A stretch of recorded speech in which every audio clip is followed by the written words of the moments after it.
This episode of the Community Workbench podcast is brought to you by yours truly, Matt and Remax Bell Park. For all of your real estate needs, call me, 860-428-6534. Your dreams are my job.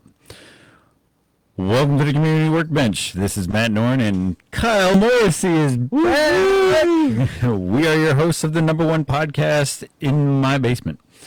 At the bench, we try to repair the sense of community, so every week we bring you small businesses, entrepreneurs, community leaders, charities, and pretty much whoever we feel like talking to. And this week we feel like talking to Jeff Wade, our first comedian. How are you, Jeff? According to my wife, better than nothing. Already hitting us with the jokes. I love it. So, Jeff, you're a local comedian. Yes. Pretty much Eastern Connecticut? You travel? Yeah, I've done comedy in Massachusetts, New York, Maine, New Hampshire, all over. Anybody that's willing to pay my less than exorbitant fee, supply beer, I'm willing to go and tell jokes. Right. Well, thank you for coming on for so inexpensively. I could only get you to have water. Oh, no. There'll be. There's a bill. There's an invoice coming. There'll be more than water coming. But also, how long have you been a comedian? Well, it's a class clown for a long time, but okay. I've been doing actual stand-up since 2011. 2011. I do a character on the radio. I've been doing that for years and years and years. That kind of like tripped up on WCTY every Wednesday morning with Jimmy Lane. Shout out to WCTY. Yeah. Great little local radio station. I got a character on the radio show called Buford J. Clodhopper. I've been doing for like forever. Yeah. That I can't seem to get fired from. Yeah, and I remember. So like, I met you at a Saturday because you're part of my wife's family. Yes. And then that Monday I was listening to WCTY and I hear the voice and I'm like, that's got to be Jeff. I just met him and I just like couldn't get it out of my head, you know. It's like, and I just love the catchphrase at the end. Have a good day today. Have a gooder day tomorrow. Yeah. Gooder day tomorrow. That's so awesome. So now, did you come up with that character? Is that? Yeah. Well, what happened was Jimmy Lane from the thing. Him and I are friends. Been friends for a long time, and we used to be part of a poker group. We'd play poker every Monday. Oh, nice. And he started writing an article in that Thursday pull-out in the Norwich Bulletin about Nashville scene and this, and then he was talking one day saying, "I'm going to ask the listeners to write to me, email me or whatever it is about." What they want me to write about. I said, "Are you sure you want to do that?" And he goes, "Yeah, of course I do. Why?" And I go, "You don't think you're going to get a bunch of like corn-pone hillbilly questions about crops and stuff like that? Or, you know," and he goes, "Why do you think I am?" I go, "Well, I'm going to email you about 5 a day." And I did. I was emailing him all this nonsense. It's just cornbread stuff. And I was signing it Buford J. Clodhopper. And he goes, "Hey, we got to put this on the air." And I'm like, "What? Oh. What?" He goes, yeah. So he just call me in the morning. We set up a time. And of course, you know, the first handful of times, I'm terrified. Right. That's why I got into stand-up, because of the crippling stage fright. Oh, okay. And I'm like, you know, maybe this will work out for me. But I was doing the thing on the radio. And I'm in my living room. Nobody could see me. I'm like, Yeah. Oh, I've been on phone calls like that. So it just imploded from there. Jimmy's actually responsible for getting me into comedy. Yeah. You know how the towns have those adult education classes that anybody can teach? You can teach whatever it is you want to teach. Well, he was living in Ledyard at the time, and our poker group was still getting together, and he wanted to teach a class. He didn't want to teach poker, and Ledyard wasn't having any of it. No, they didn't want him teaching poker. Okay. So he started going through he tried to teach pole dancing, and he tried to teach various other things. And eventually he decided, even though he's never done it before, he's just been a morning drive time disc jockey, he decided to teach stand-up comedy. Yeah. And he's asking a bunch of us in the poker group if we would take the class, because unless he had at least 5 people taking the class, they wouldn't let him do it. Oh, okay. So I think he had 8 or 10 people in it. Yeah. Did he charge at the time? You had to, there was a fee to pay. And he said that he would pay it himself. I'm like, no, we'll just pay it because, you know, and he gets part of the fee and Ledger gets part of the fee. Gotcha. And somehow he worked out a deal with comics, which at the time, they're at Mohegan Sun now, but way back then, they were in Foxwoods. Yeah. And he worked out a deal with them that we had our graduation class as a contest before a live audience. We went on before the 8 o'clock show, which actually featured Nick DiPaolo. Oh, wow. Yeah, he was on there. So we got to go on stage and do our little set. And Nick DiPaolo, some of the comic staffers, and some of the other comedians judged it. And whoever won that night as a contest kind of like thing got to come back and do a regular show there. And I was lucky enough to win. Nice. So I came back like a month later and did a show with Northeast Comedy Review, this troupe of comics that travel all over the Northeast. Mm-hmm. And I got to do a 10-minute set. And when you're first starting out, 10 minutes now doesn't sound like a long time. That's a long time. But it was excruciating long when you're like, I've been on stage one time in my life. But isn't normally the rookie comedians, they take like months, even years to come up with a tight 10? Isn't that like a thing? Well, you need to start out with a tight 5 because most people just want you to do 5 up front, and then you'll start working your way towards the 10 and whatever. And I made the mistake of, because that night I did my set, I had probably 40 or 50 friends in the audience because it's in Ledger. You know, I grew up here, and it went really well for me and everything. And I got offered 3 paying jobs that night. Wow. And I'm like, wow. So, and then every time I would do a set, I was doing like all new material. And John Romanoff, a guy that's really big, been doing it a long time, came to me and goes, dude, you don't have to do a new set every time you go out. I'm like, I got all these people coming to see me that just saw my last set. And I'm like, I feel like I owe them new material. But he was right. You need to do the same stuff over and over again until you have it. Because a lot of times you'll do it and you'll say it, and you're like, then you'll inflect a different word or pause the timing. And there's a lot of things that a lot of good people taught me through the years that now hopefully come naturally. I don't have to like think about it, but you'll edit a joke as it goes. Oh yeah. You don't want it to run too long, and you got to learn not to panic. Like in the beginning, I would come off stage and go like, "Oh my God, I was doing that thing and I forgot to mention the part about Linda and the walrus or whatever it is." Right. And one of the comedians, this guy Pat O's, he goes, "That's all right. Yeah, they don't know. You're the only one that knows that. They don't know that." Right. Yeah. Like, and that was just like a light bulb going off in my head. So I've taken speech classes in high school, and I kind of got into it with, like over preparing. That was the thing. Like you basically you'll have a full page, and you'll make sure that you have enough time. But it's kind of like that, where you're over prepared, and if you forget a joke or a tagline or whatever, you're still filled the time because you're over prepared. Right. With a speech, it's there's a lot of that goes on. One of the early things, a lot of guys will go up, especially at the open mics and early shows. They'll go up with their notebook or their big city fancy pants, smartphone, and they'll have all the things and they'll look at what jokes. I had a lot of people berate me for something like that.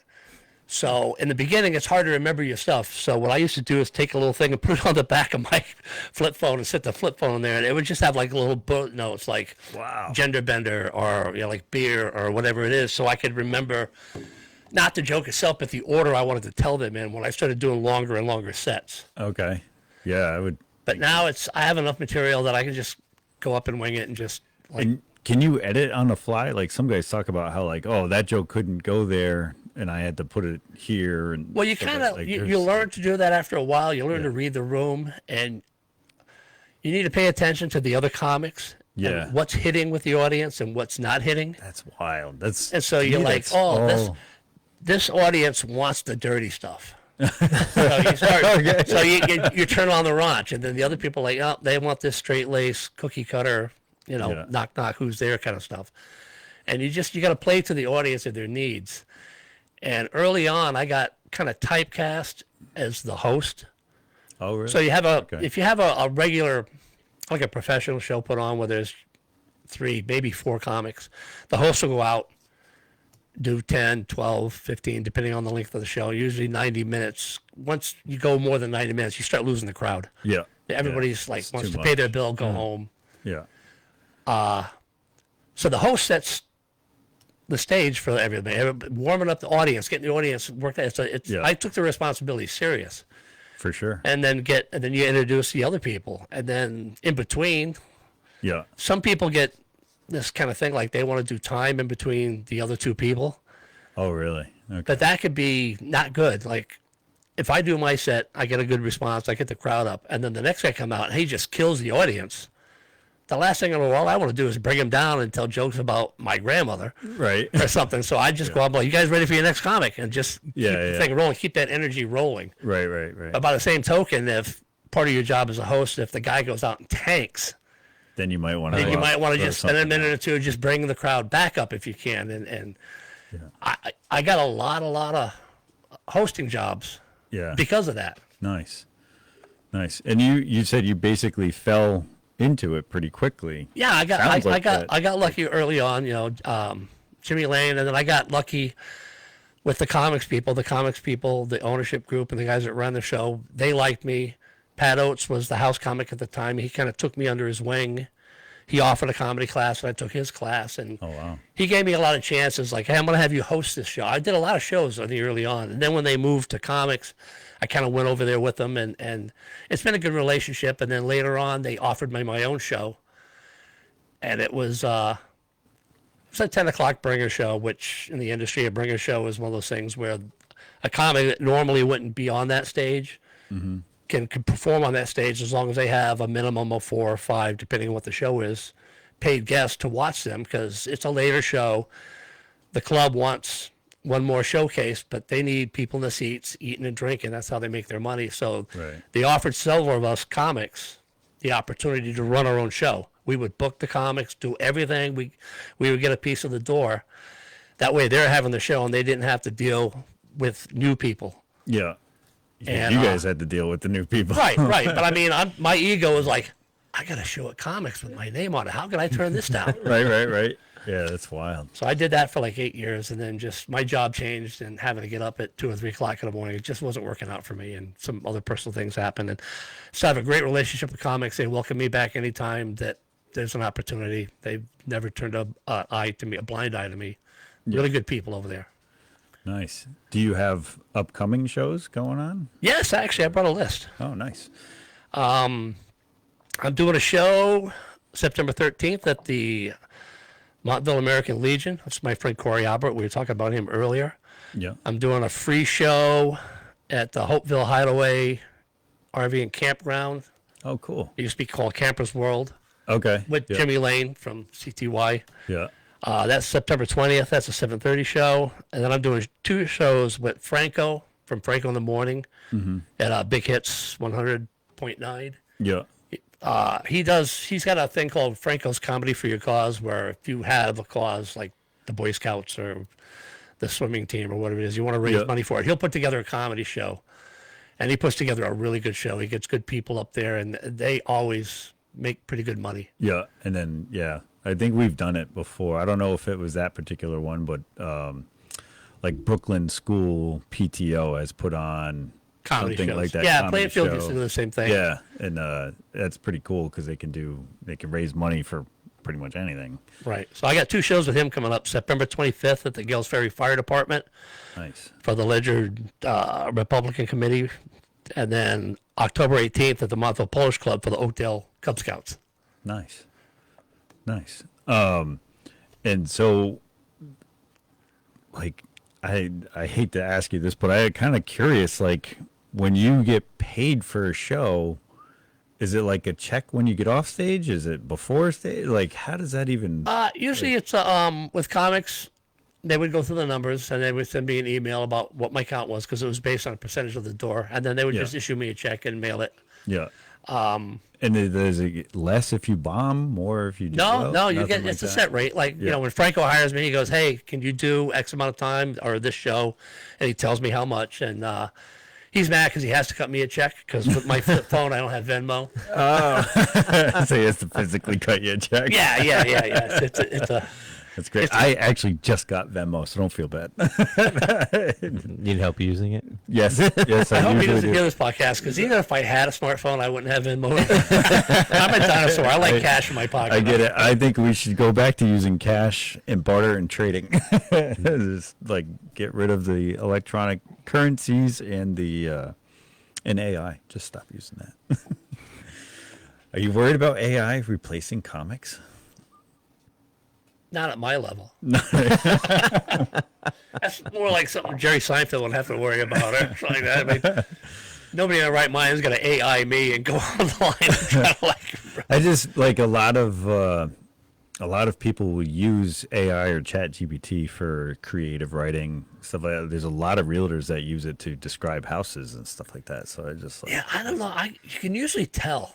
yeah, right now we can. Yeah, I mean, maybe later on when they can work some nuances out. And, Yeah, that's wild. but especially if you know the person, like if you read something that supposedly this person's written, you're like, yeah, Right, this guy had help. Yeah. It's either AI or mom. Somebody.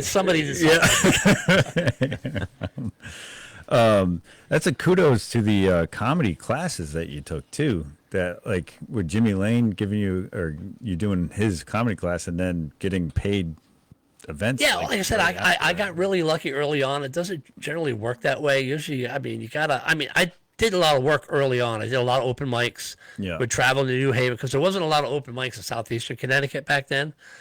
So you had to go to Hartford or New Haven. Yeah. And a lot of those open mics then, you drive to New Haven and pay a $5 cover to go in and do 7 minutes of comedy. And the only people in the club are other comics that aren't paying attention to what you're doing. They're writing their own jokes on the table there. But it was experience. But I mean, the work pays off. If you don't, Yeah. you got to put the work in. Yeah, I mean, I got lucky that I fell into some good things, but I was putting in the work too. So Yeah. Yeah. So you did frequent quite a few open mics yeah, as well. and I had an open mind. And when people that had been doing it for a long time that I liked and admired and thought was really funny, when they were offering me advice, I took it. Yeah. Nice. Yeah. Being coachable is huge in Yeah, any I mean, industry. just so many people do comedy for 10 minutes and they're quitting their job and thinking they're going to get a Netflix special and stuff. I've never seen so many delusional people in my life. Wow. And I'm not trying to be disparaging, but Right. I mean, you also got to be realistic. Yeah. The road to being a comic at almost any levels Yeah, usually pretty long, regardless of what level you stop at or plateau at or whatever. I've been getting paid for, over 10 years, 12 years, and I've never even thought about quitting my job. I mean, Yeah. I got my day job that pays my bills, and this kind of like feeds my soul. So it's kind of, Yeah. Nice. it's nice to get paid for it. But I mean, and even though I'm getting paid for it, I still to this day do a lot of free comedy. Yeah. And I donate my time a lot. A lot of times if somebody's got something going on, I'll put on a show. I went and bought my own sound, so I didn't have to rely on other people to have sound Yeah. if I wanted to do a show. Yeah. And when I was running my open mics. So I'll get back to the community. I'll raise money and stuff. Or my wife and I sometimes will put on trivia events. I even called bingo a couple times just to. Oh, nice. Yeah, we did it for my stepdaughter's, her son's school for raise money for their playground.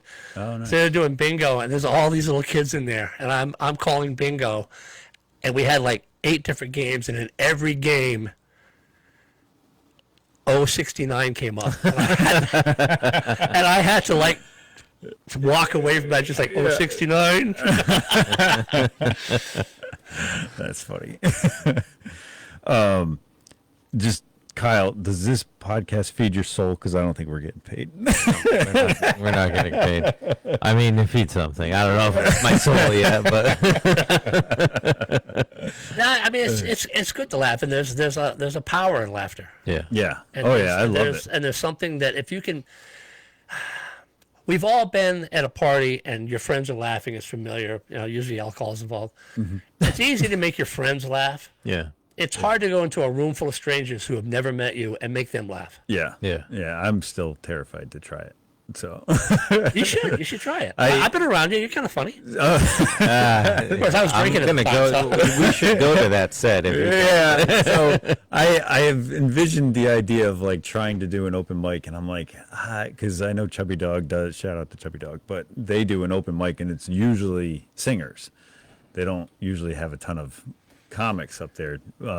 But I've thought about that. I'm like, I don't really want to do that close to home. You're not, I don't want well, anyone to know me. You if got I a buffer. don't- You got a buffer zone. A friend of mine, Nick Kokas, he runs an open mic at a place that we do regular shows at sometimes. A nice Asian fusion bar Yeah. in Colchester called Toyo, and he runs one like every other Wednesday.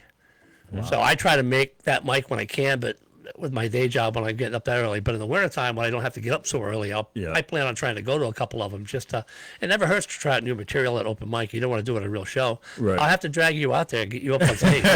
Please, and then record it with your flip phone. No, you're going to be there and record it. Come on, make fun of my clip phone. I look like Captain Kirk on the Enterprise. It's very sophisticated. Yeah.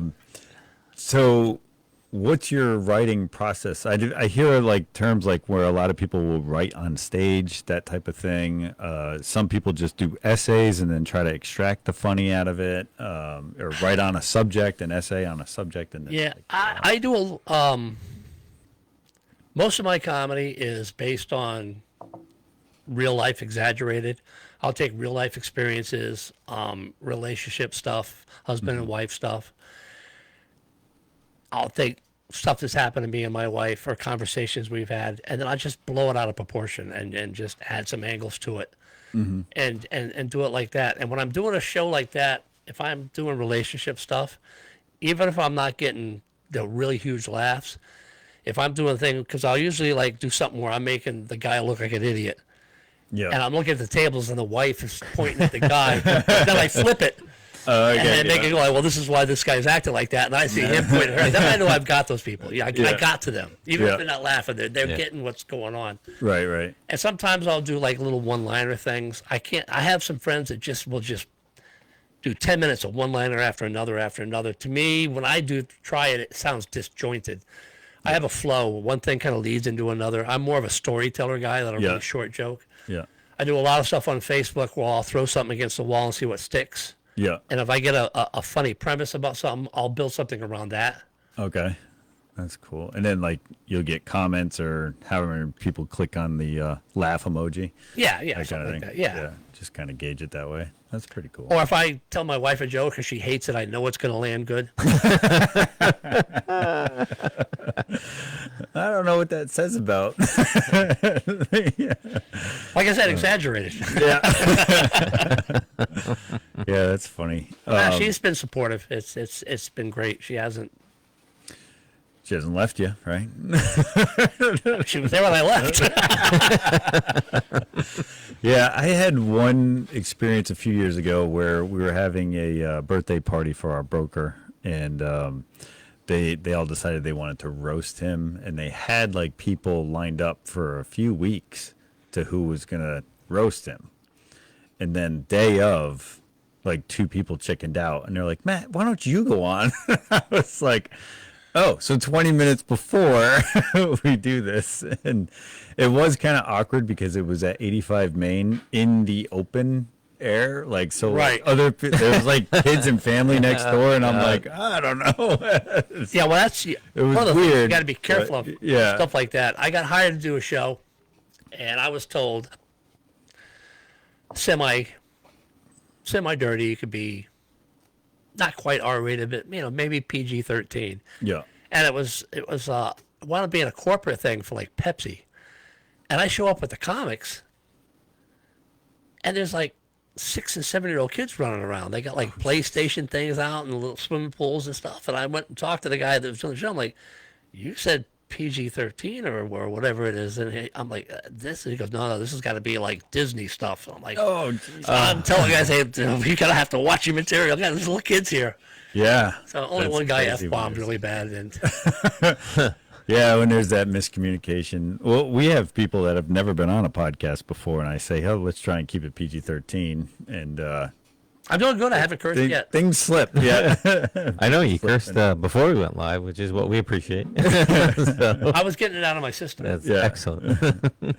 So, and then you were telling me that like you'll get a lot more work if you can play both sides of that, right? Yeah, you need to do that. I mean, a lot of guys, they get their niche where, they're just going to be kind of dirty and raunchy, or they'll be really dark, talk about some dark subjects and stuff like that. And it works for them and stuff. But you'll get more paid work and a lot more work if you can have a clean set too. Because I get asked a lot, like, hey, can you give me 10 minutes of clean material? And I go, yeah. All I got to do is like take most of my jokes and take the curse words out and the sexual innuendo, and Yeah. I'm good to go. Nice. Then I'm just vanilla. Yeah. But I mean, to me, it's almost more of a challenge if you can stay clean and laugh. Yes. Even yes. Yeah. And a lot of what we do here on the podcast, not that we're intentionally trying to make laugh, but we had a guy here that writes books about grieving, and we had a heck of a time laughing and having fun. And then there's the other thing of trying to get more followers without being that shock and awe type of, you get how many viral videos are out there of people getting in accidents or just being total train wrecks or whatever. It's Right. like that's not what we are. We're not negative. We don't really do that. So it's like kind of makes it that more of a challenge. Well, addressing grieving is not necessarily negative, and you think you'd want to bring a ray of sunshine in somebody's life if you could do that, and nothing's more radiant than a smile and laughter. So it's that can work. But yeah, being clean. I mean, and you can turn jokes around that look like they're almost going to be not clean and talk about. I have a joke where it's a thing about animal crackers and eating too many of them, like that big 5-gallon tub that Costco sells. Yeah. And So like good. eating it in all in one sitting, and getting sick. I've never been there. And then But I'll talk about like, oh, it was so terrible because it looked like Noah's Ark had capsized inside my toilet when I was done. That's great. So I mean, you just take everyday stuff like that and just turn it into something. It doesn't have to be, always dirty or sexual or racist or whatever it is. Yeah. Now, So I do have a lot of Chinese takeout jokes. now, do you run and like write things down the second you think of them, or? Yeah, you really need to. Yeah. It's hard to do when you're driving. Yeah. But There's voice recorder on a smartphone.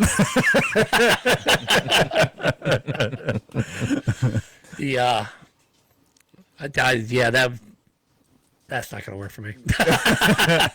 But no, I try to write down as much stuff as I can. And, Yeah. and things like that, because you'll think of it and go like, I'll write it down later, and you're like, oh, what was that thing about Pluto I was going to do?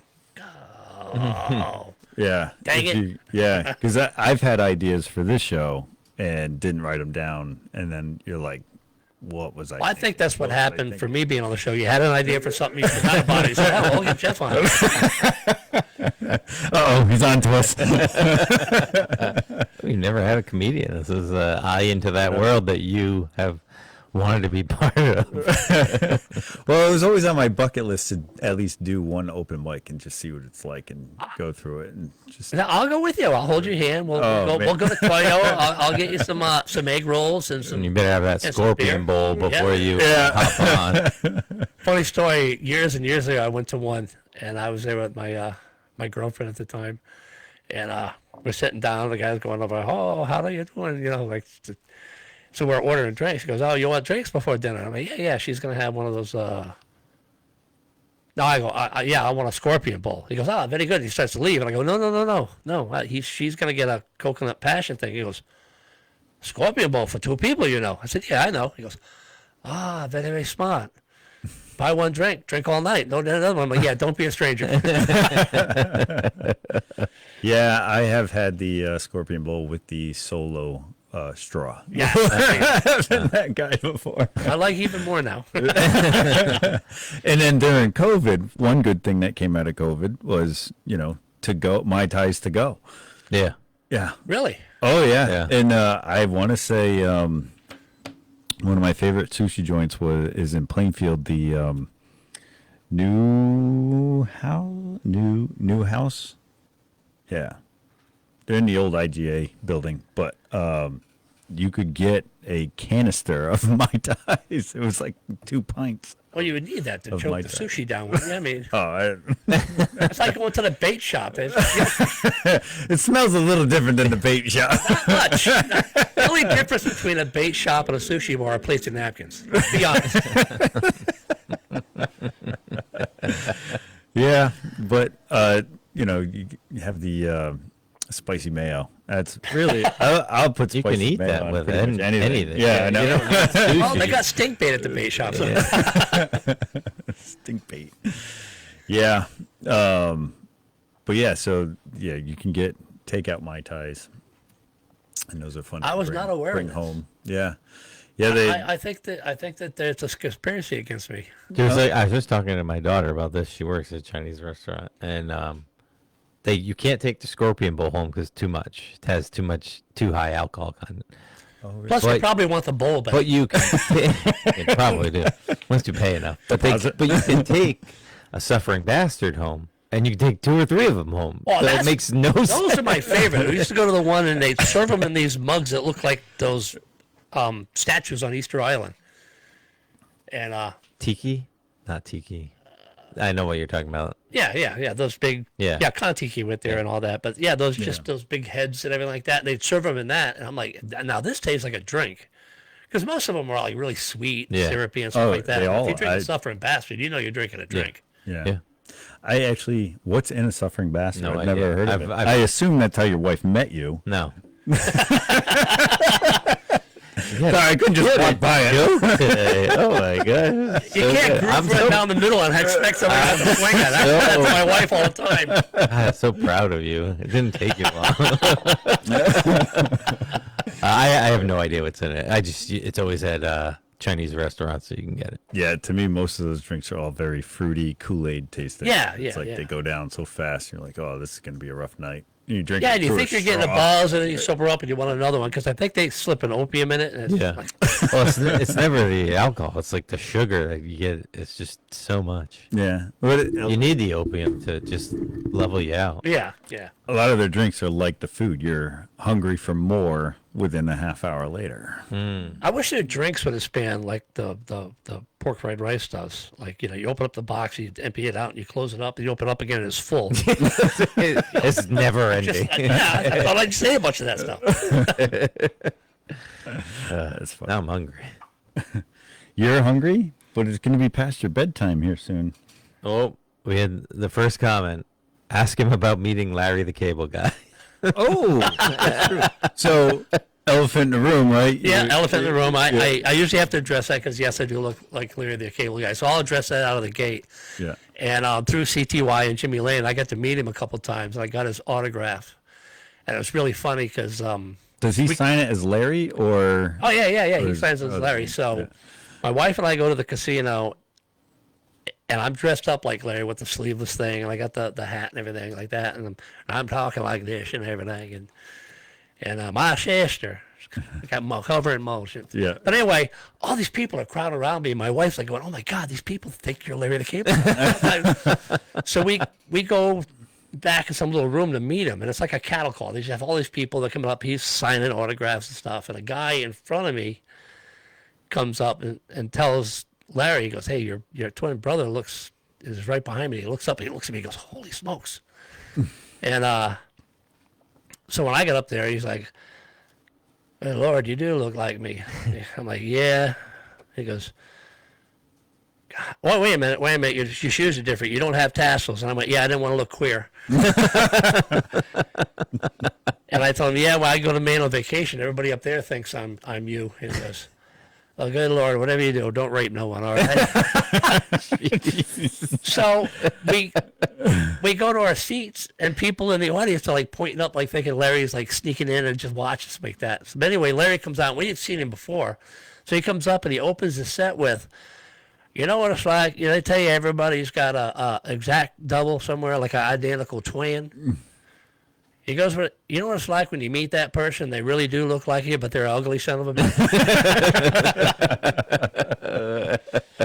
That's great. Yeah, it was cool. That was pretty neat. Yeah, I definitely feel like you got to be able to make fun of yourself through comedy. Oh, actually, yeah, a lot of my stuff is it's like self-deprecation. It's just Yeah. like you can't. I'm not going to make fun of you if I'm not going to make fun of myself too, Right. because I don't think it's fair. Yeah, and one thing I kind of like got into grips with, if I didn't know how this podcast was going to be perceived and stuff, I'm like, well, they're not going to be as critical as you are to yourself. You know what I mean? Like, I don't know. We could ask the 7 people listening. 7. That's generous. 7. I'm 1, and there's 2. It all comes after, Jeff. It's down the road. we've hit 2,500 watching an episode. Oh, that's awesome. That's awesome. So, but it is always like 2 or 3 days after. Yeah. The Monday nights are tough for people, I guess. I mean, most people don't. Most podcasts aren't live. They record them and then upload them, So we are unique in that sense. Oh, those duplicitous SOBs. Yeah. Yeah. We're unedited. We're Yeah. raw. Yeah, that's why I had to sign a release. Yeah.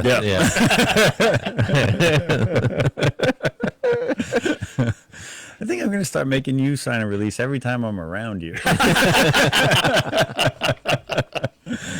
Man. Well, at least twice a year, right? Yep. What is it? Renee hosts Easter and what else? They definitely do Easter. Have we done Thanksgiving over there? Yes, Thanksgiving is there's Sometimes. because And Thanksgiving's then like a whole then weekend. there's like so- birthday things with bouncy houses and stuff like Yep, that. once in a while. Yeah. Yeah. But Easter is awesome because we do the The Easter adult- egg the adult Easter egg Easter egg hunt, hunt. and then the Oh, is kids this the nip one? yeah, they Yeah, hide okay. nips all over her yard, and we we usually take longer to find them than the kids take Yeah, to because find the kids are eggs. ghoulish. They like digging holes and Yeah. burying them and stuff. Yeah, it's pretty funny, and that's why we have quite the collection of nips here. So, Yeah, strangely, I don't see any, but I I asked earlier. We can I know you bring did. some. I know you did. You should start gifting them to guests as they leave. Good idea. Here's a parting it's gift. kind of It's like a grab bag. Like, hey, re-gifting. just choose what you want. It's it would be kind of like re-gifting, though. Here's your community workbench swag bag. Oh, look at that fireball. No, those are keepers. You like peach schnapps, maybe. Not me. Are you a fireball person? I prefer Jack Fire to Fireball myself, but that's just me. To me, so we used to do a lot of Goldschlager when I was a kid. When I was 20, in my early 20s, that was so long ago. I feel like when I was a kid, but now I feel like any of those hot, spicy things, just like instant heartburn to me. So that's- it's like so. age. No, Yeah. I'm simple. Gin, vodka. Yeah, bourbon. I'm a big bourbon. Yeah, Alcohol. not the whiskey. Yeah. Yeah. All right, you said it enough. I'm gonna go get one bottle. There you go.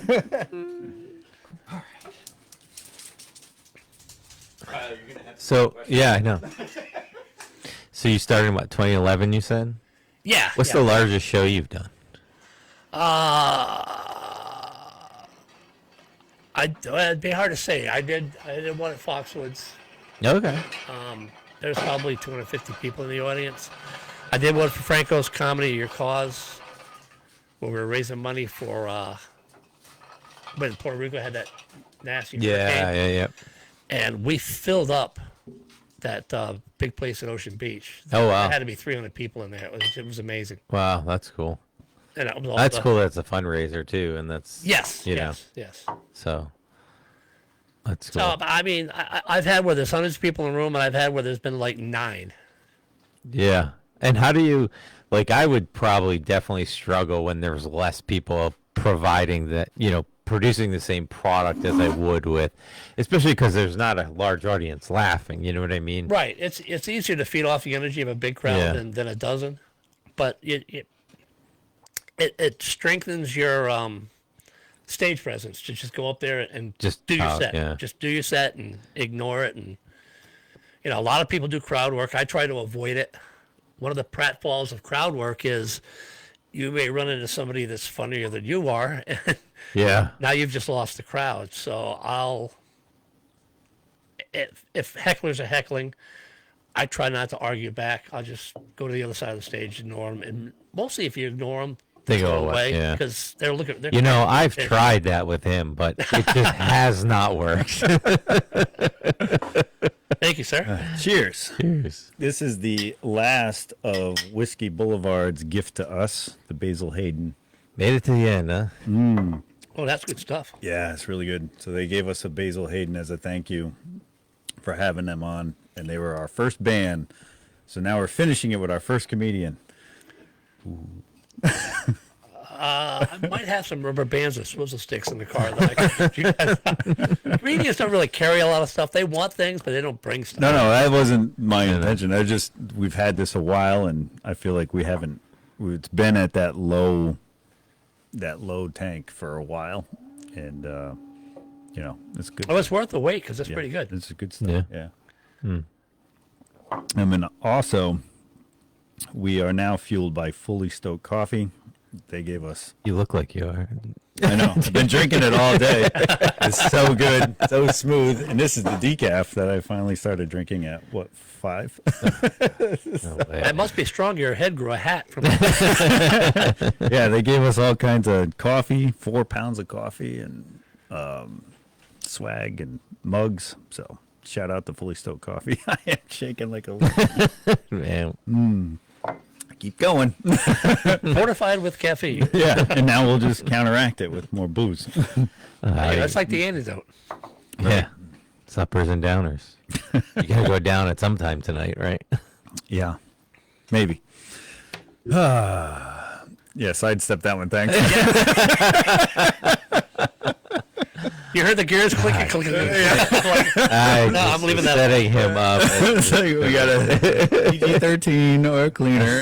Very impressive, Jeff. Quit throwing fastballs down the middle of the Throw some off-speed once in a while. So I heard him ask you how big of a crowd have you had? Yes. What's your longest set? Like, how much material have you done? I've done as long as a half an hour. Half an hour. Wow. I'll build in some pauses and try to remember the stuff I've done. Doing a half an hour, it's not all of my best material. Okay. But like I'm going to be doing 15 the next show. They asked me to do 15, which is nothing. I can do 15 standing on my head. But when it gets down to where, like, if somebody wants a longer set of clean material, now I've got to clean up some stuff or write some new things. Yeah. And it depends on how leading you want to be. And it's funny, like you say about. Now, maybe I'm not going to say this on the air. I think I can say this. This is just suggestive. Yeah, we run the edge. It's all good. I find myself sometimes in a party situation when this is involved. And I've turned it into one of my sets about like being at babies' parties, children's parties, and like, oh my God, I can't stand being around little babies and children and stuff. And then all the adults start acting like idiots. And, like one of the last parties of that, we're playing Baby's First Taste. And if you don't know how that's played, and you've had children, so I know you've played the game where all the adults like take turns cramming food in the kids' mouth and going like, oh, look at that, it's the first time the baby tasted pizza. Oh, it's the first time the baby. And I thought it and said it out loud at a baby's party. I'm like, wow, what if the first time the baby tastes tuna fish, but it's not going to make it homesick? And my wife looked at me like she was going to stab me with the butter knife she had in her hand. Jeez. That's good, though. That's clever, yeah. And it's just like the minute it came out of my mouth, and I'm like, my mother-in-law standing right next to me. I don't even think you had to write that one down. You Yeah. probably just remembered it. Yeah, That's embedded. I use that on stage a lot. That one's seared like seared tuna. Cedar plank. And seared. Yeah. Oh, man. But that's, a lot of times, I like my wife or friends who go like, oh gosh, you get that? She goes, yes, every day, all the time. Yeah. Because you can't help it. It burps out of your mouth. And Yeah. Yeah, I found that I try to always take the pressure off and not go into a situation where you're trying to be funny, because that's, you know what I mean? Like, yeah, when you're forcing it. even tonight, I was like all day kind of like, because someone had made a comment about like, oh, they didn't know you were a comedian, and they were like, well, somebody in the family actually didn't realize you were a comedian, and Most people don't know that. Even when I'm on stage, they don't realize that. so they're like, well, what are they going to talk about? And the other person was like, oh, it's probably going to be really funny, and then that just like clicked in my brain. I'm like, oh, don't, and I like kind of gave me this added pressure to like be funny, and No, you don't have to worry about that. I try not to. You know what I mean? The family parties. It's got to be natural. You know what I mean? And Is it you laughing at him or? I've laughed with him again. That's super occasional. But but like that pressure, I mean, do you feel that like when you're about to go on stage, or like is that? I do, and I still do at first. You get out, you're a little nervous, and usually once you land your first laugh, that just all fades away. At least it does for me. Everybody's a little different, I think. Yeah. But I think most people are lying to themselves, if not everybody else, if they don't say they're a little, Oh, it's got to be such a rush. Even when I was like writing a speech, because we wrote a bunch of different types of speeches through, I think it was junior or senior year, and like just talking to the same 20 people that you've been in class with forever. You know what I mean? You Right. get like this nervous rush, and public speaking is just always gets a rush. This is different because it's like you don't there's see nobody anybody. here. Yeah, you don't exactly. really see anybody, but Well, it's funny you say that because my job now, I worked for a nursery, wholly just for like 42 years. Full time. plant nursery. Yeah, right? plant Oh, nursery. thank Yeah, God. 42 years. Yeah, if I was play like a babies nursery, first. I'd have been on an episode of Dateline years ago. Oh, you play baby's first taste. But then they sold the growing operation where I worked to Pride's Corner Farms over in Lebanon, giant nursery, and they offered me a job, and I was like, oh my gosh, I'm starting a new job at 60. Okay. Starting all over. But it wound up being it's a great thing, and it's been cool.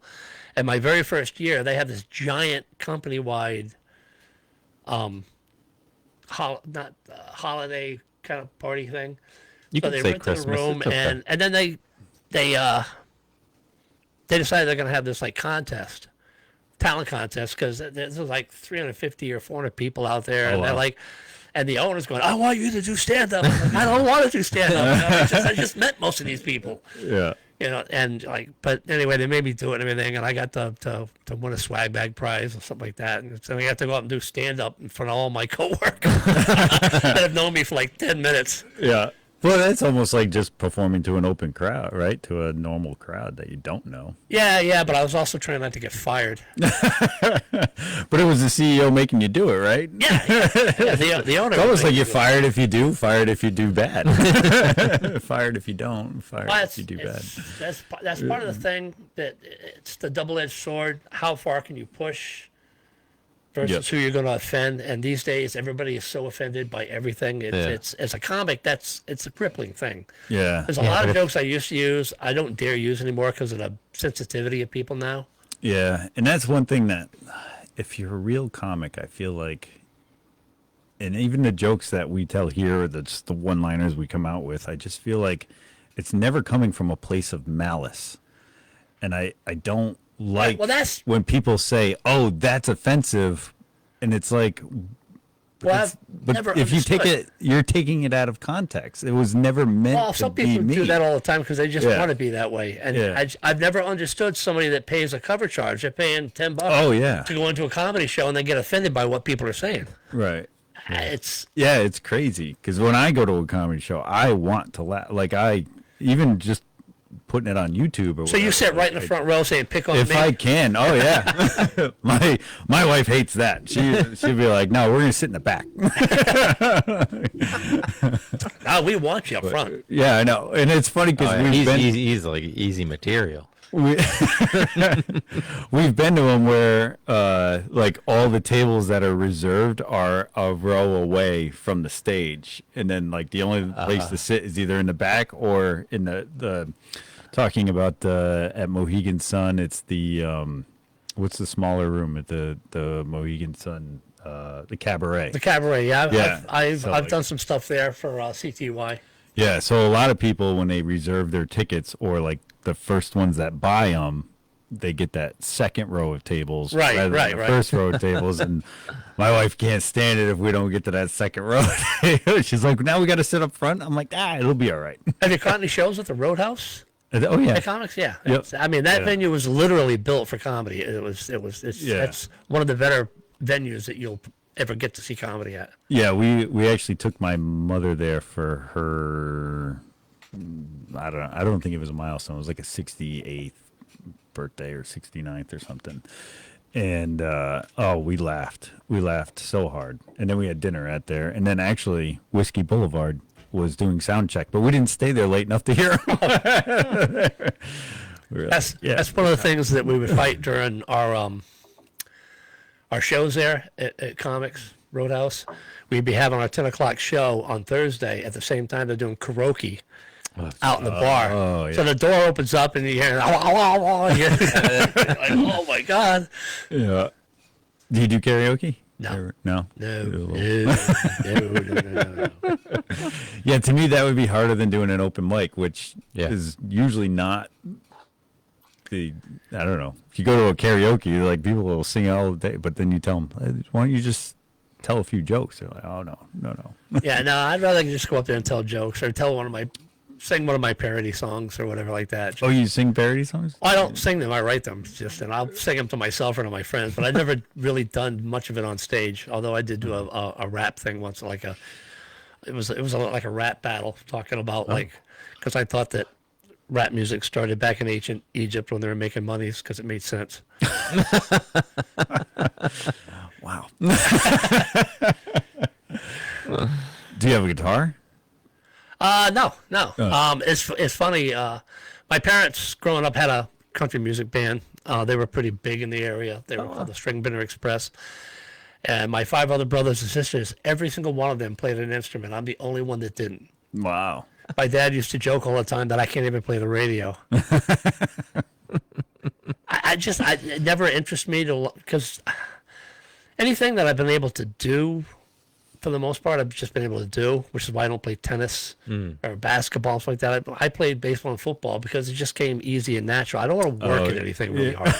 Comedy is the hardest thing I've ever worked at. I mean, everything else is like, if I can't do it good, I'm not going to do it. Oh, okay. And my dad's trying to teach me bass once, and I wanted to go out and play baseball. So I was screwing up the bass so bad that he hit me over the head with it and chased me out of the house. So Yeah, I can see that. That's I can see kids that I've worked with before that would do that. Just like I don't want to learn, and it just like.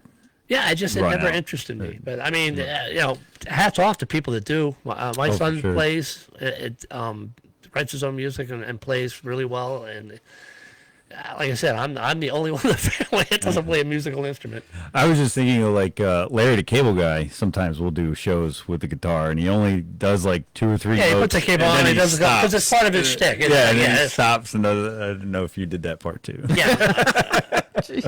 I'm trying to avoid being a prop comic. I bring stuff out there, and then I forget my hammer. I'm like, oh no, what did I do?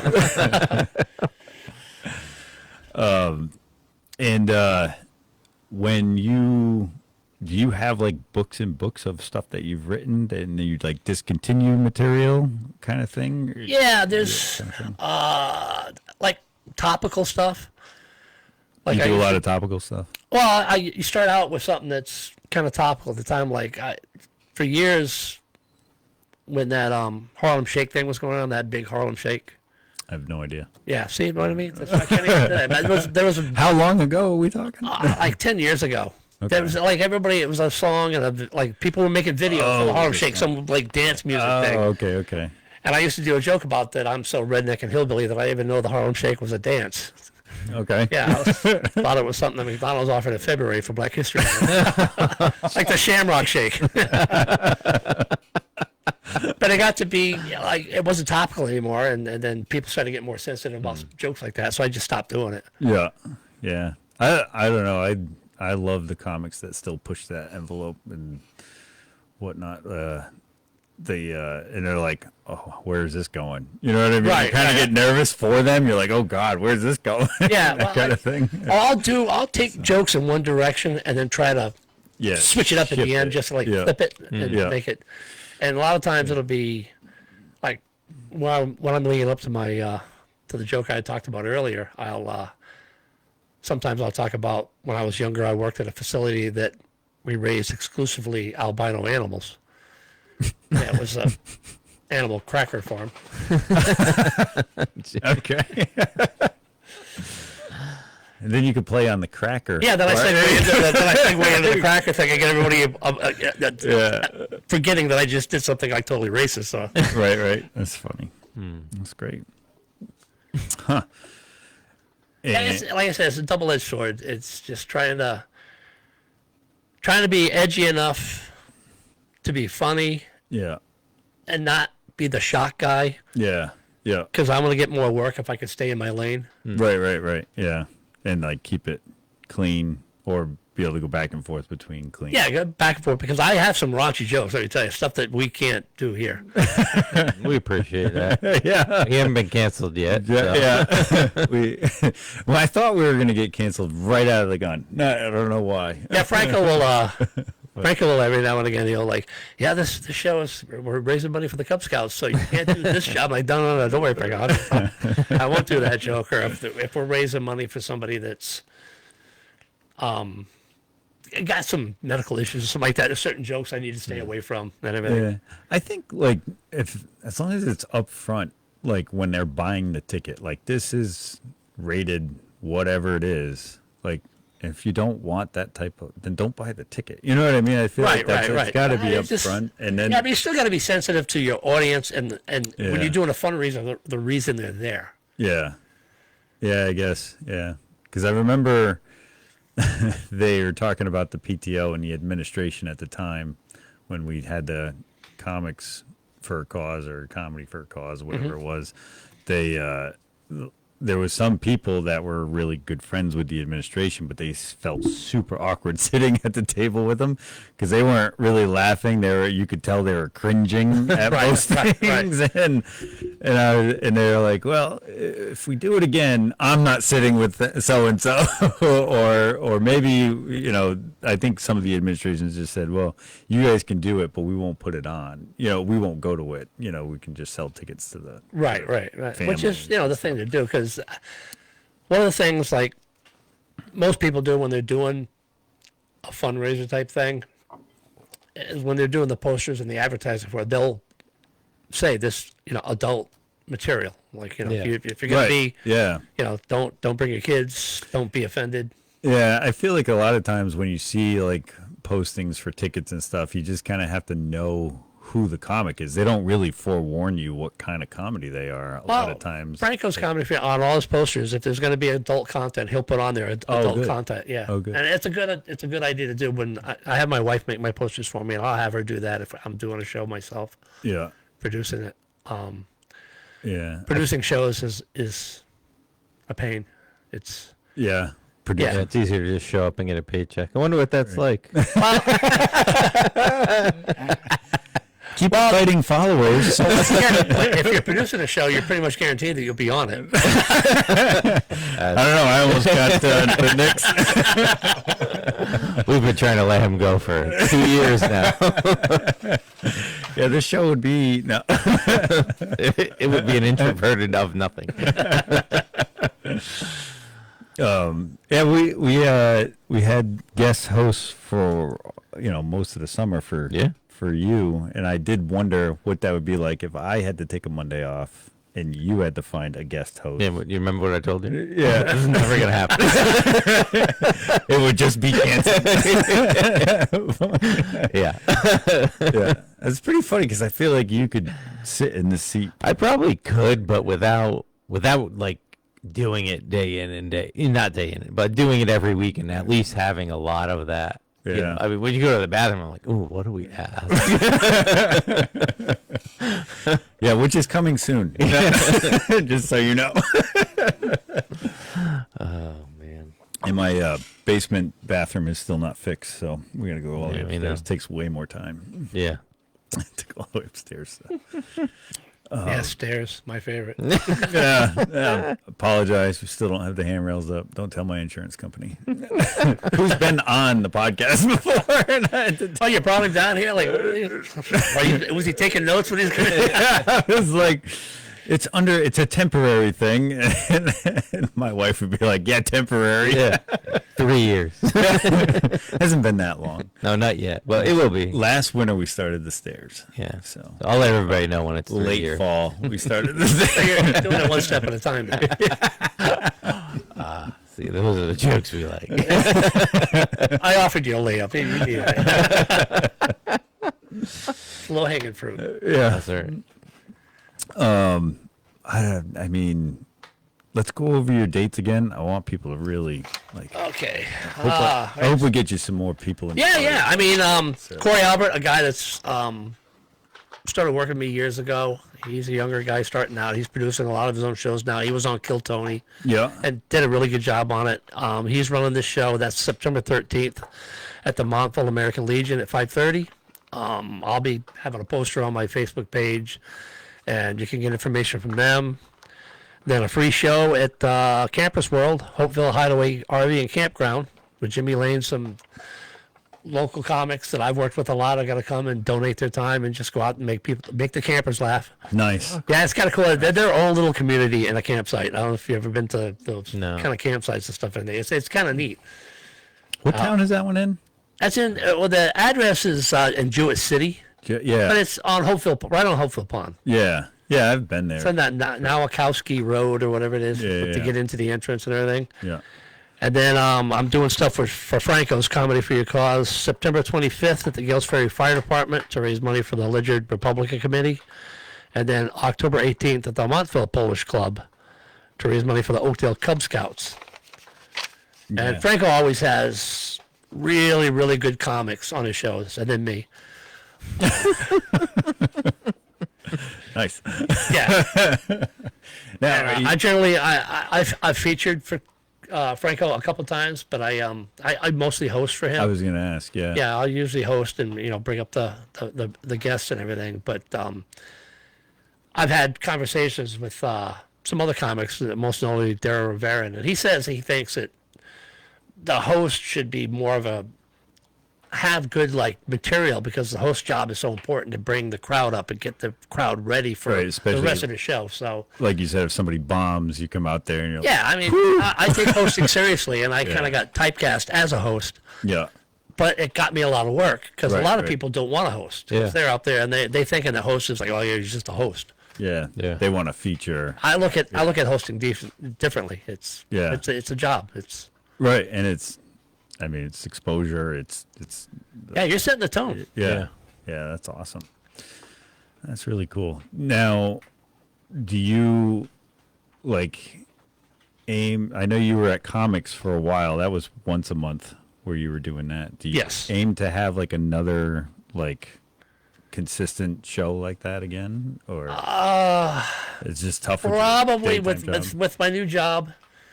I drive truck for this nursery, delivering shrubs all over New England. Yeah. See, And no. I'm getting up at 2 or 3 o'clock in the morning. I had to be in Long Island Friday at 6:30 in the morning, a 3.5-hour drive. And it's a half-hour drive from you my house get at up in the 11. middle of the night. Well, that morning I got up at 1:30, left my house at 2, Jeez. clocked in at 2:30, and hit the road. Wow. Yeah. So that's it's grueling. it's tough during the season to do anything during the week, so I can't do as many open mics. I try to curtail my shows to the weekends, and sometimes I'll work Saturdays. Mm-hmm. And I've had to do it along those lines because that's the job that actually pays the bills. So Yeah. Now, do you have a retirement coming, or are you going to work forever? no, I'm doing the math. You're doing it, man. I'm doing the math. Me too. I'm doing them. You got bigger numbers. Yeah, I'm putting stuff away. I mean, I'm 66. Yeah. I'm trying to get my wife. She's on my insurance, so I'm trying to work long enough to get her closer to where she can take Medicare. Yeah. Because I'm eligible for Medicare now, but if I took it, then it would probably in the long run cost me more money because she'd have to get insurance through where she works. And at the end, it's just, and plus we're just trying to fatten up the accounts and Yeah, for getting our sure. because it's really scary thinking about not drawing a paycheck. Yeah. Right. Well, if you do more comedy shows, because that won't stop, But he's right? in a catch-22 where, we could do more podcasting too, but we'd have to take more time off work. No, I'm saying if he retires. Yeah. Yeah. That's what I was getting And we can do as much Oh. podcasting as we want. Yeah. It doesn't make us any. Well, the more you do, the more Fair. followers. Well, Take you do a small job at a place, and by the time you deduct the food and drink from what you get paid, I Yeah. generally walk out of there owing them $19. But you can obviously anytime we're in a room with you for more than 4 or 5 minutes, you can tell how passionate you are about it, and I just love the idea of you having be able to do full-time I comedy. never, Yeah. I'm not really sure that I could do full-time comedy. I mean, I probably could. Yeah, but I mean, you think like I don't mean full time. I just mean like, More often? yeah, no, just you might even enjoy the show, or you pick up other shows now because you don't have to get. I would, there yeah, I would, anymore, if, you know? definitely. If I Yeah. wasn't, if I could was give her retired, that I would be obligation. available to more shows, go to Right. more open mics, Yeah. be available to other Do shows. the fun stuff. Because what happens, unfortunately, especially in with local stuff that's going on, when you start turn down a show, like I turn down a lot of shows, like put it off. But if you start turning down shows, people stop asking Yeah, you. So it's it's like yeah. right now. I The get more asked- you do, the more you'll get. The less you do, the less you get. yeah, I'm getting asked now to do shows from people that have known me a long time, know my comedy, Yeah. and they want me for a specific reason. All right. Usually they're drinking. I don't know what my dog was chewing on. Yeah, it looks like a remains of a body, Of a body? animal body. Oh, that's the ticket I got validated for parking in your driveway. Oh, yeah. Well, we gotta charge you double now. All right. Sorry. I'll be back. Oh man. Yeah, I mean I think everybody needs some type of like hobby in retirement, and if it's something you already love, it just opens up the door. Not necessarily to work more, but like you could do the open mics, the things that you are more enjoyable or fun, and work doesn't get in the way, you know. I could also collect earwax and make candles. Yeah, you could if that's what you want. But you got to have a hobby, Jeff, when you retire. Now, do you have any interest in these shrubs or gardening, or you just transport them? I was a grower for 40-something years. Yeah. I've been working at nurseries since the early 70s. Okay. I started working at Holdridge's in 1973. Started working there full time in 1977, Wow.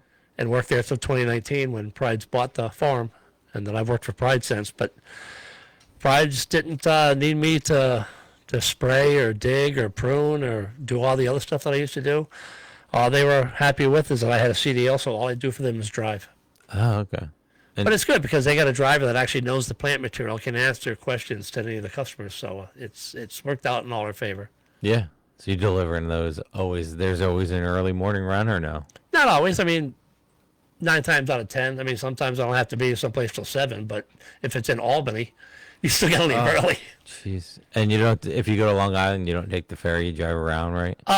No, generally we drive there, and if we're past the midway point, which is like Dix Hills, we can take the ferry back. Okay. But I mean, the ferry doesn't leave New London until 6 or 6:30. So Oh yeah, you're on their time. You're not. yeah. Yeah. So You might as well. yeah, we have to drive because if you got to be someplace at 6 or 7, you need to drive and leave early. And Yeah. by leaving early, I don't know how much you drive down the 95 corridor, but it's I try to never drive. Yeah, I don't blame you. Especially in Connecticut and New York. yeah. And if you don't leave like really early, you're just caught up in it's a parking lot. Yeah. Yeah. Well, I mean, construction's happened on 95 in Connecticut for, let's see, I'm 42, so I mean, we used to go to Maryland every year in the summer, and there was construction, so probably for 42 years. Exactly. By the same guys too. I see him. Yes. Stan waves at me every time I'm driving by exit 44. Hey, So we're down to traffic now. we're traveling. When I go south, when I gotta deliver south, my rule is to be past Bridgeport before 5:45 in the morning. Yeah, I mean, yeah, it pays to get up early. Do you get the pizza in New Haven? No, God, I want to try the pizza. The only time I've ever been there was for an appointment, and we got out I thought for sure we'd be there at lunchtime, and the appointment was like 5 minutes, and we were out at 10:30, and nothing open until 12. I was like, come on. one of my new friends from the last 6 years driving. His real name is Jim, but we all call him Bubba or something like that. And he has a savant when it comes to like directions. He knows every road, every kind of thing. You know, like he'll be like, yeah, the GPS will tell you to go down 101, but you don't need to do that. You can take 109 and take the left at the pink house, and then there's a can in the road, and he knows all this stuff. There's a can. And like most of us will like give directions with landmarks like for myself, speaking for myself, I've only been like by the package stores and strip clubs. He's like by the pizza joint. Yeah, there's a pizza joint there. I got a really good pie there. That's funny you say that. I worked for Niantic Awning, and you drive all over the place bringing in awnings in the fall, and then we put them all out in the spring. And we always had GPS on the truck since I worked there, but the guy on the truck would also insist on telling you directions based on maple trees. He was a maple syrup guy, and he's like, "Oh, you're gonna see this 3-foot maple tree. It's like 3-foot wide maple tree on the corner." And it was just like, I don't need we have the glowing screen for that. Yeah, well, I'm finding the GPS every now and again will lie to me. Like I had to be to some place in New Jersey one time. And I'm like, the GPS is going, "You have reached your destination." I'm like, the hell I have. It's 4:00 in the morning, and there's nothing near me, nothing at all. Wow. And it turns out that it was like a mile and a half down the road because they're really accurate within a certain amount of time. Well, especially for some of these places, they might have acres, right? Right. And the address is like. And if it's a new, like if I'm going to a job site, bringing Yeah. plants to somebody that's planting in a new housing development, my GPS don't even know it exists. Right. In the truck. Yeah. It's like, nah, that doesn't, but it'll come up on the phone. But the phone doesn't have the truck parameters. Right, because you have a tall truck. Yeah. So you it's can't go so it's certain routes. like it's like, oh yeah, go down this road, and there's this 11-foot trestle on my truck's 13 too, and you're like, uh-oh. Right. So you carry a CDL too? Yes. Yeah. Yes. Yeah, I've had that since I had a Class 2 license, and then when they decided to do the CDLs and make it a federal license, I got grandfathered into it. Oh, so you didn't even have to like actually go through the. Well, I had already taken the test, Yeah. so I didn't have to do what I had to do was take a partial written test for the air brake endorsement and some other stuff with like 600 other people, but I didn't have to do what they call the static test and drive through the cones and stuff and do that pre-trip inspection because I'd already done it when I got the Class 2. Yeah.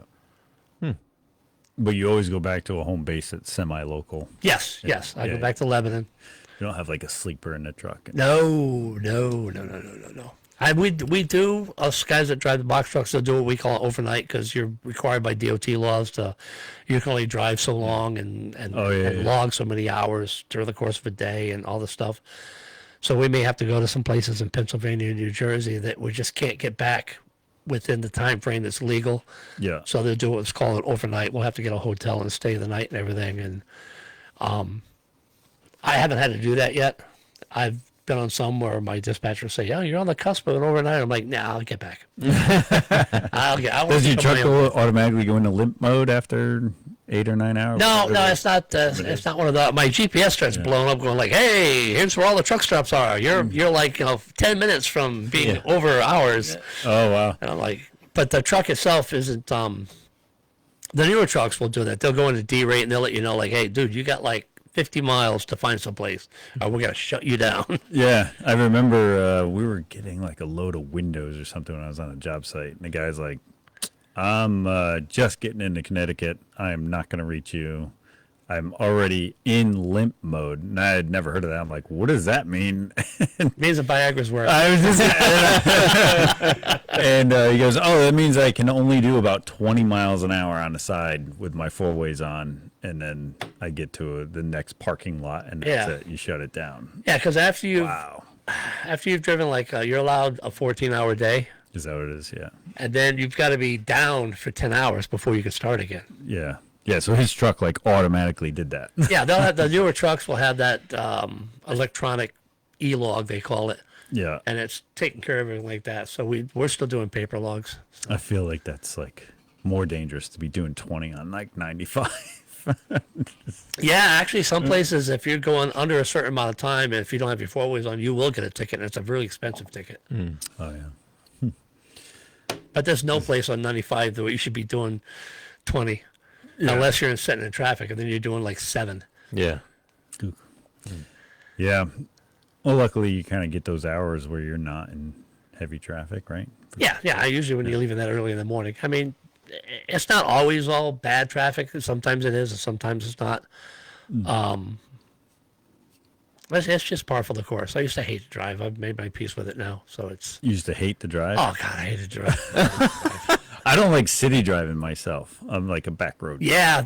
like- When I first got hired by Pride's, my first year, I got sent to Manhattan Oh, for the delivery. And I got to my spot okay because I got there at like 5:30 in the morning, and I had to move the truck 3 times, let the garbage trucks go by, and I was like right across the street from like 3 or 4 Billy Joel songs, and just it was. But then trying to get out of the city, the GPS is lying to me, and there's road. It took me like 2 hours to get out of the city. Wow. I'm like trying to get just to get out, and I'm trying to call people to help me. I finally called a guy that got. A lot of the drivers would take a pink slip and drive for the oil company and stuff during the winter, and they hadn't been called back yet. And finally, I got a hold of him, and he's like, "All right, no, turn up." I'm like, with the GPS. He goes, "Don't listen to the GPS. Listen to me." And he got me out of the city. Otherwise, I'd probably still be there. And I went back to the office and walked into the dispatcher and said, "If you send me there again, I quit." Oh man, I'm kind of like I want to try the pizza. I love pizza out in New Haven, but I don't want to drive there. Then you know what? You could for your podcast, you can get the New Haven pizza truck to park right in your driveway and have it right here. Oh, that's great. Yeah, you can expense it. Oh, like call pizza joints and be like, "Hey, you want to be on the podcast?" You could have the pizza guy on the podcast and bring pie in here and stuff. Yeah, but I'd have to have local. Local Haven's kinda somewhere. local, right? Local somewhere. Local somewhere. As long as it's not a chain. Local to somebody. Like Frank Pepe. Right? Is he really the best pizza? I don't. It's such an arbitrary thing. Yeah, I don't. I think Yeah. there's the best for people, right? Like, Yeah. I love like There's Dave one like that sells the most so- in certain areas. so Dave Portnoy does all this Yeah. reviews, right? But he does not like a ton of Parmesan flavoring, and Right. so okay, yeah, well he does- if naturally that's what your pizza is, you're not gonna get Yeah. a score with him. Yeah, and he's- that's another guy. It's just once again, it's just an arbitrary thing. It's Yeah. what this guy likes. I Right. mean, you're gonna like it, Right. See, I was like, my mind was blown with this Hell's Kitchen and Gordon Ramsay, and like he's tried all these things. I'm like, does this mean you can't eat a normal hamburger from somewhere? Like, you know Right. what I mean? Like, Yeah. are you like? And I'm starting to get that way with coffee. Like, I can't have normal coffee. Yeah, Yeah, my buddies from my daddy's like, oh, I can't drink that swill. He's got to have like, wait, Maxwell House, what are you talking about? Yeah, but it also comes with my like.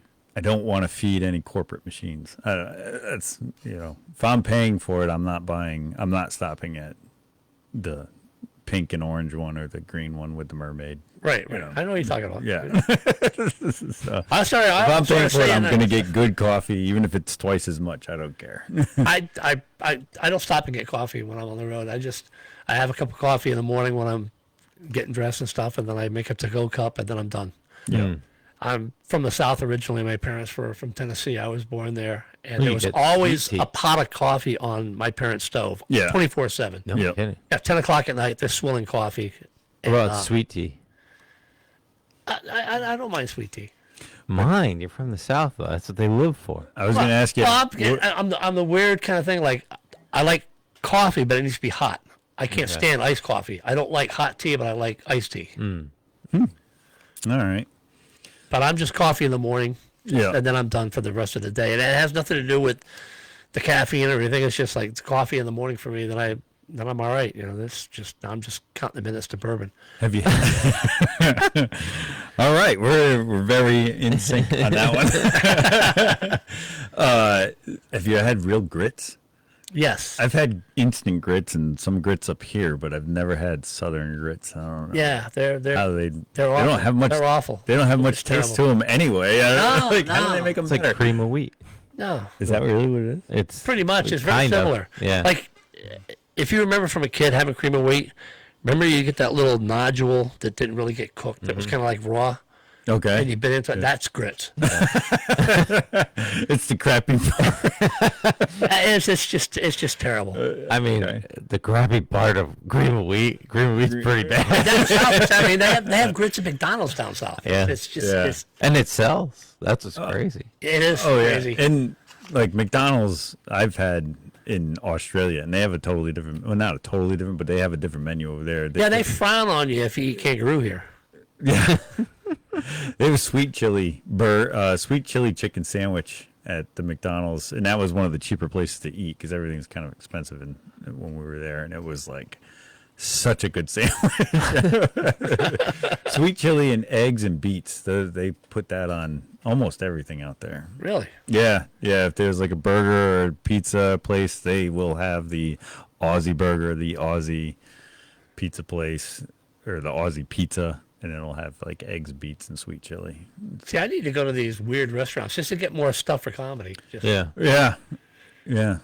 I don't know if they funny. have I've any never of those had like that. anybody ask me about grits before until today. It's like, and my mom would always forget too. She was good about forgetting. But you love grits. I'm like, no, Ma, I hate grits. I'm like, here you go. Here's the egg gravy. You know, Ma, I hate it. It makes me puke. Well, You love egg gravy. a number of years ago, I was in North Carolina for a. Sorry? I was in North Carolina for a boot camp graduation, and we were just up all night. Across the street was a Waffle House, and we went there at like, I don't know, 11 Nothing o'clock at wrong with night. Waffle House. Oh, it was excellent food. It was 5 of us, I think, and we all ate like kings, and it was like a $20 bill. And I was like, okay, this is weird. But I will say, when we walked in, I didn't know how hungry everybody was going to be, and I was like, is it okay if we just sit here and have coffee? And the woman was like, no, you got to order something. Yeah. I was like, oh, okay. So we sat And you down. look at a menu, you're like, was holy like- cow, how can I not buy it? Right? Yeah, I like didn't look at prices because I'm that guy, and not because I'm wealthy, just because I don't do well with numbers. I was like, oh, this is going to be. And you're in real estate. One. It was it was little numbers. I'm good at negotiations, but So you're negotiating those hash browns, were you? yeah, no, I was just like, oh, we ate, and I really thought it was going to be a bigger bill. It was like $20. Yeah, I wish there were more Waffle Houses are nearby. Because my wife and I flew into Nashville one time, and right next to our hotel was a Waffle House. I'm like, we're not leaving the parking lot. We're just staying. When I was a kid, when we went on vacation, if we were in a hotel, that was vacation.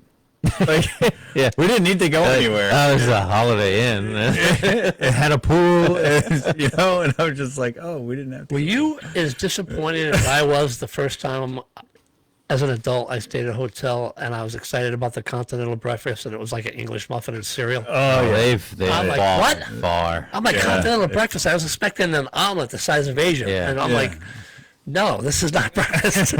Well, and to your point a little bit, like vacationing as a kid, like my parents would have like certain business trips that we would all go on.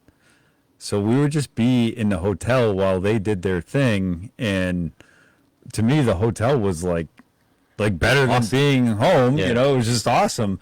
And now my wife, when we go on vacation, she plans like everything, and she's gonna kill me for saying it. Yeah, no, Like it's like you're go to the that's point where that's the woman thing. Yeah. It's- you need an extra day or two off to recover from your vacation. so she's like Julie from the Love Boat. I'm your your program director. I didn't see too many Love Boats, but That's right. I keep forgetting you guys are kids.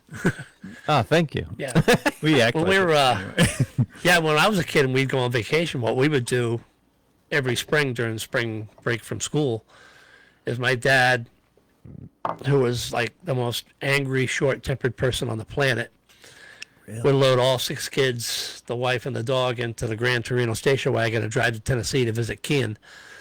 And that was an interesting trip. He would just drive straight through. So you don't get the comedy thing from your dad? Well, he used to think he was funny. He was, He used to think he was funny. Yeah. Okay, like every other dad.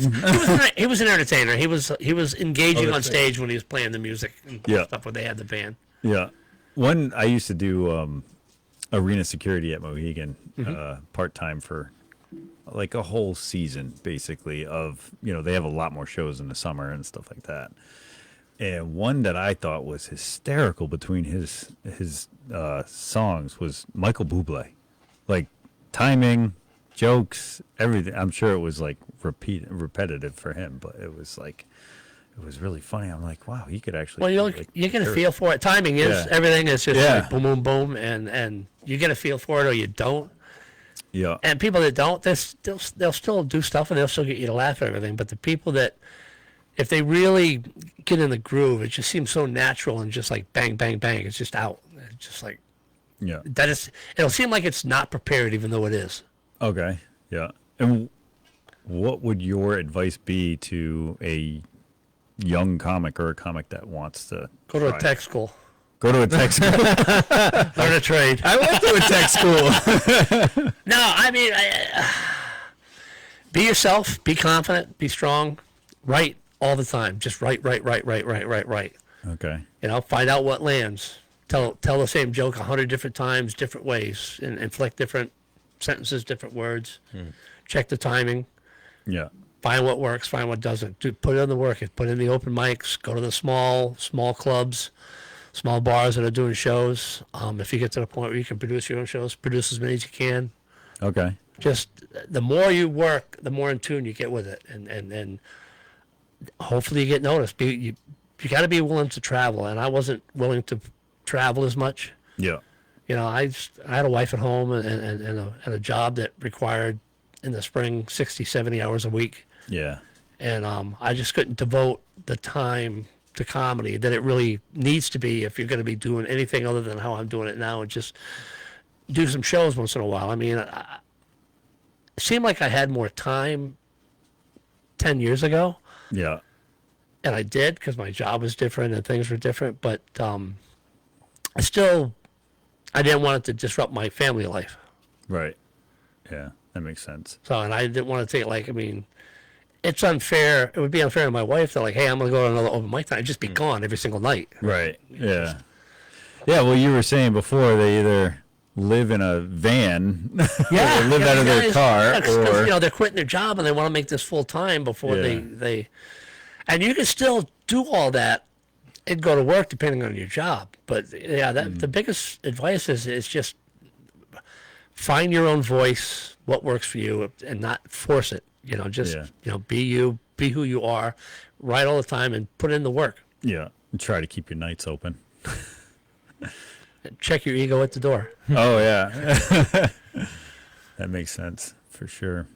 All right. I mean, it's what works for me. I mean, what works for somebody else may be totally different. You know, Yeah. like some guys turn on a persona and boom, Yeah. they go, and then when they're off stage, they're totally different. And if that works for them, more power to them. I just, Yeah. I'm myself on stage. I'm just exaggerated to the everyday stuff. And one of the things that's followed me around that I take to heart, because I've been told by a lot of different comics and a lot of different producers and everything, that one of my biggest things I have going for me is I'm a likable guy on Yeah. stage. Likable. Just that there's a likability quality that people, you know, I'm not offending people and people aren't pissed off to see me. And it's just, so I try to embrace that Yeah. and have that be who I am.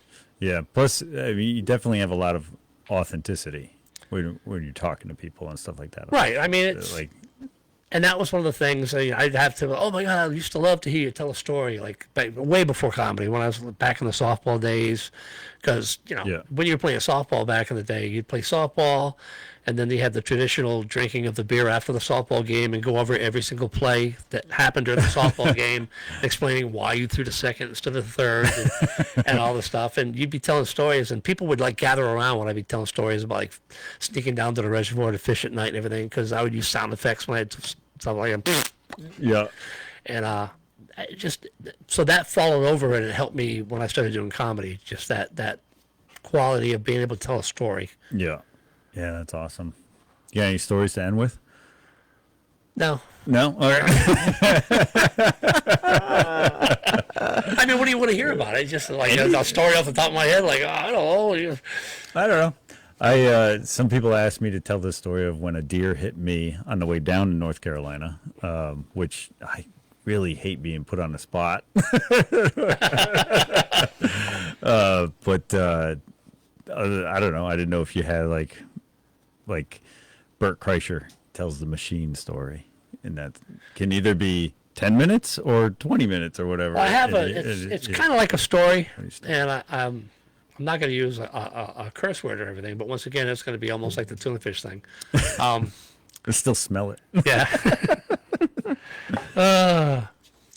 Baby's first taste. Anyway, do you hunt at all? Do you hunt? I do. You do. All right. So when you hunt with a group of guys and you're hunting the same area a lot, there winds up being in the nomenclature where you go on this lexicon of you start naming areas of where you're going to send people. Like, all right, Jeff, you go to the loop-de-loops, and I know where to go. And you're telling, Mike, you're gonna go to the Laurels, and he'll know where to go. And you're gonna go.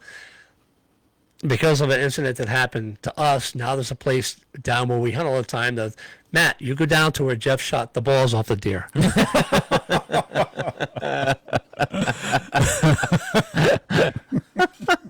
Because as it happened, I shot a deer and it went down. And we're like, yay, it went down. It's like that. So we started and it got up and it ran, and it was running away from me. So I don't like shooting deer that are running, but it had already been hit, so I shot again. And apparently I hit it in its genitalia. Oh, so your second shot was in the genitalia. Yeah, the second shot was running. Did that take it down? Momentarily. And I think I shot a third time. Oh, my goodness. Yeah, it was a very virile deer. Jeez. Oh, But now there's a place that everybody knows where it is. It's where Jeff shot the balls off the deer. Perfect. And that's a true story.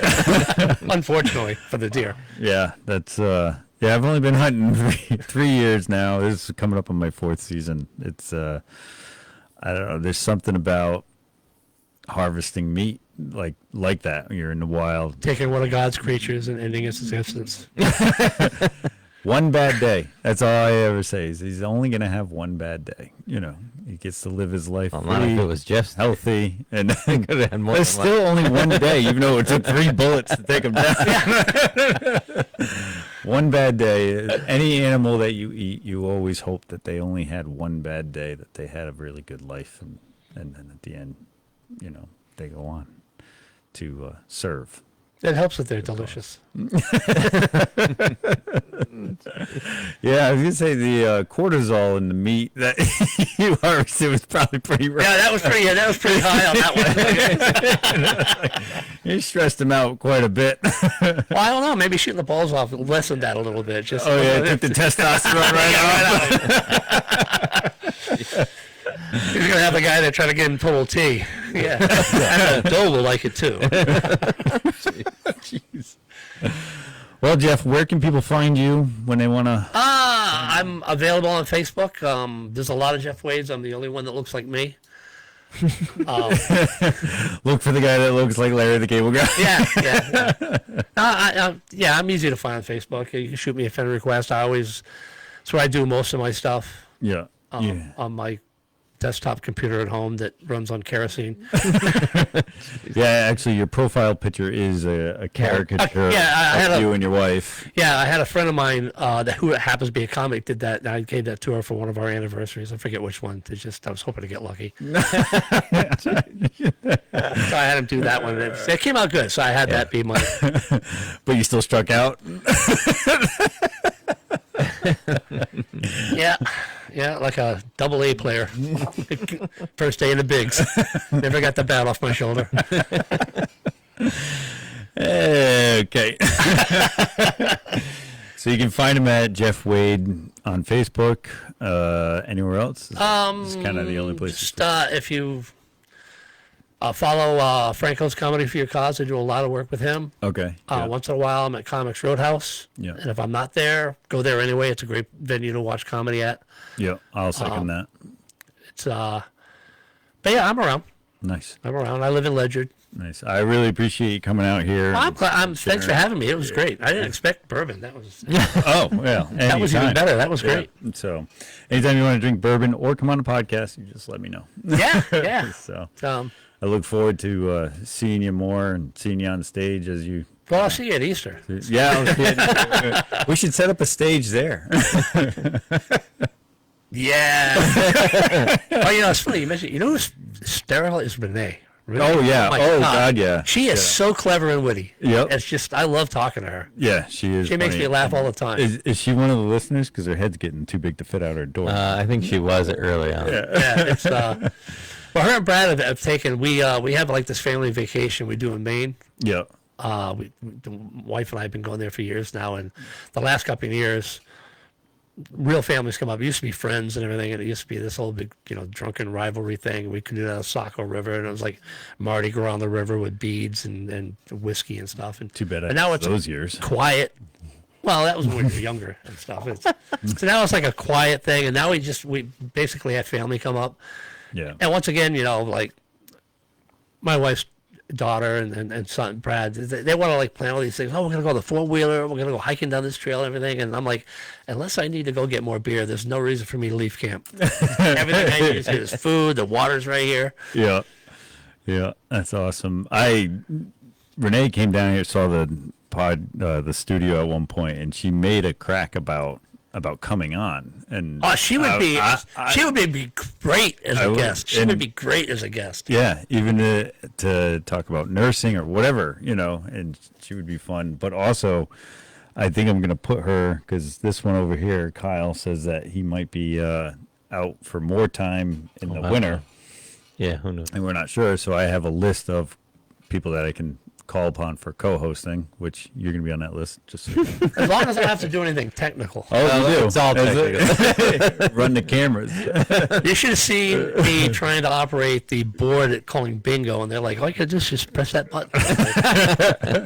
But that makes it more fun here on the podcast for me, anyway. Someone operates it as poorly as I do. Trust me, I would find softcore porn on there. Oh, You'd be like, Thank God it wasn't hardcore. nah, not at my age. Again, thank you, Jeff. Thanks for having me. It's just I had a real good time. You guys are great. And the next time you come on, we'll try and have more than 7 viewers. Thanks, everybody, all of you, for watching. The Community Workbench family is promoting their Be the One campaign. It was started by the American Legion in efforts to stop veteran suicide. If you know a veteran or any first responder, call them. Be the one to check in on them. And if you need any other details, any other types of training, go to betheone.org. There's a lot of resources there to help the situation if anything should ever happen. Join us again next Monday night at 6, September 8th, when we interview attorney Kathleen Cerrone, a partner of the Northeastern Law Center in Putnam. And as always, buy local, hire local, dine local, volunteer local, donate local, and catch a local comedy show, particularly with Jeff Wade. Have great days.